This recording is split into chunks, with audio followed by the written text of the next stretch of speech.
नमस्कार। परख के पिछले अंकों में 2 अंकों में मैंने आपको आनंद तेलतुंबड़े के बारे में कुछ जानकारी देने की कोशिश की थी। हमने इस बारे में चर्चा की थी कि किस तरीके से आनंद तेलतुंबड़े एक अलग तरह से डॉक्टर अंबेडकर की व्याख्या करने की कोशिश करते हैं। पिछले अंक में हमने उनके एक लंबे निबंध ब्रिजिंग द अनहोली रिफ्ट की चर्चा आरंभ की थी, जिसकी शुरुआत में मैंने आपको यह बताया था कि आनंद तेलतुंबड़े इस बात पर जोर देते हैं कि जो कम्युनिज्म की तरफ रुझान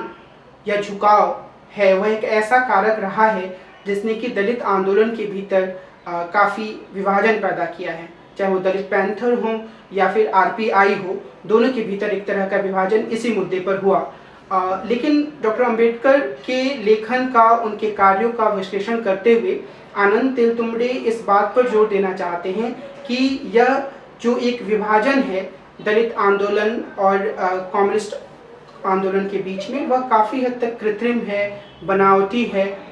उसमें कृत्रिमता और बनावटीपन का कारण यह है कि जो एक बुनियादी वैचारिक विरोध था उसको एक ऐसे अंतर के रूप में प्रस्तुत कर दिया गया जो कि कभी पाटा ही नहीं जा सके। तेलतुंबड़े का कहना है कि ऐसी स्थिति नहीं है। अंबेडकर के लेखन या उनके कार्यों को अगर हम ध्यान दें तो हम यह पाएंगे कि वे अपने कार्यक्रमों के माध्यम से उस लक्ष्य को ही सामने रखते हैं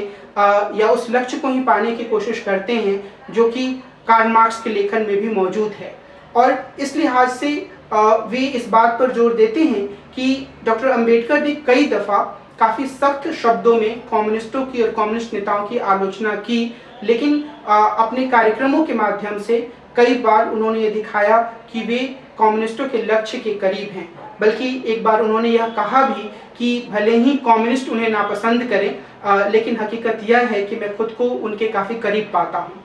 आनंद तेलतुंबड़े इस बात पर जोर देते हैं कि जब 1929 में बहिष्कृत भारत में उन्होंने एक लेख लिखा सोवियत यूनियन के क्रांति के बारे में, तो उन्होंने एक आलोचनात्मक टिप्पणी की और उन्होंने यह कहा कि वहाँ पर ऊपर से क्रांति करने की कोशिश की जा रही है, जो कि उनके हिसाब से सही नहीं है, क्योंकि जब तक लोगों के भीतर खुद चेतना ना आए तब तक ऊपर से बदलाव लाने का कोई मतलब नहीं होता है। अंबेडकर के मराठी लेखन का उदाहरण देते हुए आनंद तेलतुंबड़े इस बात पर जोर देते हैं कि अंबेडकर अपने मराठी लेखन में जाति के स्थान पर वर्ग का ही इस्तेमाल करते हैं, लेकिन उनकी जो वर्ग की संकल्पना है उसमें जाति सबसे प्रमुख घटक है। और जो कम्युनिस्टों ने जाति को देखा आज़ादी के पहले के दौर में और आज़ादी के बाद के दौर में भी काफ़ी लंबे समय तक, उसमें जाति जो है वो एक सुपर स्ट्रक्चर का घटक है, यानी कि वह एक ऐसा घटक है जो कि बेस यानी कि आर्थिक दायरे के बदलावों के बाद अपने आप खत्म हो जाएगा। यानी कि कम्युनिस्टों ने आनंद तेलतुंबड़े के अनुसार जाति को ज़्यादा गंभीरता से नहीं लिया, बल्कि अनेक मौक़ों पर उन्होंने अंबेडकर के सुधारवादी प्रयासों को गलत नज़र से देखा, आलोचना की नज़र से देखा और एक तरीके से उन्हें रिफॉर्मिस्ट कहते हुए एक सीमित दायरे में बांधने की कोशिश की। लेकिन हकीकत यह है कि जो उनका यह पूरा प्रयास था वह सिर्फ यही दिखाता था कि वे हिंदुस्तान की जो सच्चाई है उसको समझने में असमर्थ थे। आनंद तेलतुंबड़े इस बात पर जोर देते हैं कि अंबेडकर के जीवन में कई मौक़ों पर यह बात सामने आती है कि वे असल में जो कार्ल मार्क्स का लेखन है उसके नज़दीक खुद को पाते हैं या कम्युनिज्म का जो लक्ष्य है उसके करीब भी खुद को पाते हैं। विशेष रूप से इसमें 2 प्रमुख घटनाओं का उल्लेख किया जाता है। एक तो 1936 में जब उन्होंने इंडिपेंडेंट लेबर पार्टी बनाई तो उन्होंने इस बात पर जोर दिया कि किस तरीके से एक ऐसा शासन संचालित किया जाना चाहिए जिसमें कि श्रमिकों के अधिकारों का ज़्यादा से ज़्यादा ख्याल रखा जाए। उन्होंने गांव स्तर पर प्लानिंग करने पर जोर दिया जिससे कि गांवों के भीतर जो एक अज्ञानता की स्थिति है उसे दूर किया जा सके। उन्होंने औद्योगिकरण की एक वकालत की। तो इन सभी विचारों में वे काफ़ी हद तक कम्युनिस्टों के नज़दीक गए। लेकिन जो सहयोग की बात है, हम सहयोग की बात करें आज़ादी के पहले के दौर में, तो वो एक सहयोग का रास्ता बहुत खुले रूप में दोनों के बीच में सामने नहीं आया। 1946 में डॉक्टर अंबेडकर ने एक अन्य पुस्तक प्रकाशित की स्टेट एंड माइनॉरिटी, और इसमें उन्होंने काफ़ी साफ शब्दों में राष्ट्रीयकरण का समर्थन किया। उन्होंने इस बात पर जोर दिया कि जो भूमि पुनर्वितरण है उसे सही तरीके से लागू किया जाना चाहिए। एक अन्य रेडिकल प्रस्ताव उन्होंने यह भी दिया कि जो गांव हैं उनके भीतर चूंकि दलितों को सम्मान मिलना मुश्किल है, इसलिए दलितों के लिए एक अलग गांव बनाया जाना चाहिए। हालांकि अपने इन प्रस्तावों पर उन्होंने बाद में संविधान सभा के सदस्य के रूप में, ड्राफ्टिंग कमेटी के चेयरपर्सन के रूप में ज़्यादा जोर नहीं दिया।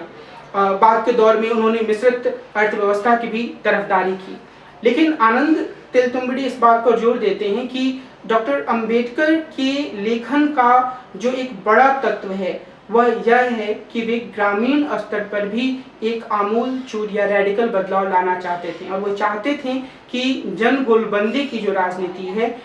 उसके आधार पर इस तरह से बदलाव लाने की कोशिश की जाए। दूसरी ओर जो कम्युनिस्ट थे जिन्होंने जाति के प्रश्न को हमेशा सुपर स्ट्रक्चर से जुड़ा हुआ माना, शायद इसका एक कारण यह भी था कि जो कम्युनिस्ट नेतृत्व था उसका अधिकांश भाग उच्च जातियों से आता था और वह जाति की सच्चाई को उस तरीके से नहीं समझ पाते थे जिस तरीके से एक निम्न जाति से या फिर पिछड़ी जाति से या एक दलित जाति से आया हुआ व्यक्ति समझता। लेकिन आनंद यह कहते हैं कि 1970 के आखिरी दशक में अगर हम EMS नंबूद्रिपाद के लेखन पर ध्यान दें या BT रणदिवे के लेखन पर ध्यान दें तो हम ये पाएंगे कि उन्होंने जाति की सच्चाई को स्वीकार करना शुरू कर दिया और उन्होंने इस बात पर जोर दिया कि अगर हमें समाज को एक परिवर्तनकारी दिशा में आगे बढ़ाना है तो जाति की बुराई को खत्म करना होगा। तो आनंद ये रेखांकित करते हैं कि एक बदलाव की दिशा में कम्युनिस्ट भी आगे बढ़े हैं, लेकिन वे कुछ बिंदुओं पर जोर देते हैं जिसके जो उनके अनुसार से जरूरी है इस बात के लिए कि जो दलित आंदोलन है और जो कम्युनिस्ट आंदोलन है उनके बीच में एक साझापन विकसित हो सके। वे इस बात पर जोर देते हैं कि दोनों को ही यह बात स्वीकार करना होगा कि कोई भी इज्म, कोई भी वाद, कोई भी विचारधारा अपने आप में पूर्ण नहीं होती है और जो विचारधारा के मौजूदा दौर के वाहक होते हैं उन्हें यह तय करना होता है कि उनके लिए भविष्य का रास्ता कौन सा है। और अगर दलित आंदोलन और कम्युनिस्ट दोनों ही इस बात पर विचार करें तो वो यह पाएंगे कि एक साझापन ही उनके लिए भविष्य का रास्ता है, और अगर वो सही तरीके से स्थिति को समझने की कोशिश करें तो वो ये भी पाएंगे कि दोनों एक दूसरे के स्वाभाविक सहयोगी हैं।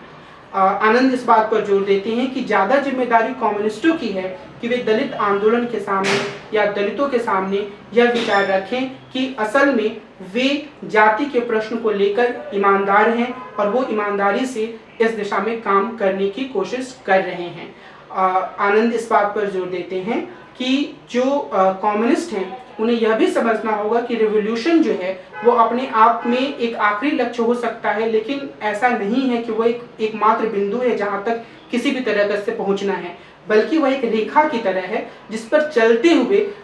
एक कम्युनिज्म की या रिवॉल्यूशन की स्थिति को हासिल किया जा सकता है। आखिर में आनंद तेलतुंबड़े का मानना यह है कि दलित आंदोलन और कम्युनिस्टों दोनों को यह स्वीकार करना होगा कि क्रांति के बगैर उनका जो लक्ष्य उसे हासिल नहीं किया जा सकता है, और क्रांति से यहाँ पर उनका तात्पर्य उन रेडिकल बदलावों से है जिससे एक समतावादी जाति विहीन समाज की स्थापना हो सकती है। निश्चित तौर पर वे हिंसक क्रांति की तरफदारी नहीं करते हैं। उनकी जो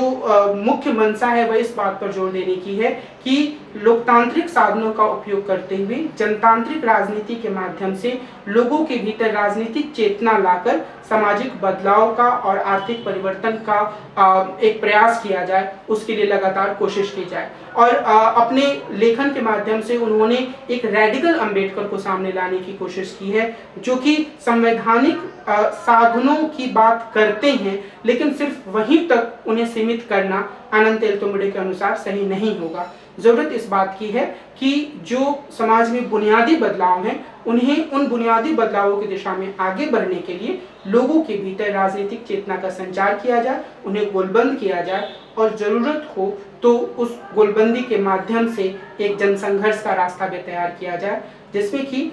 लोकतांत्रिक साधनों का, लोकतांत्रिक तरीकों का उपयोग करते हुए जो शोषक वर्ग है उस पर इतना दबाव डाला जाए कि वह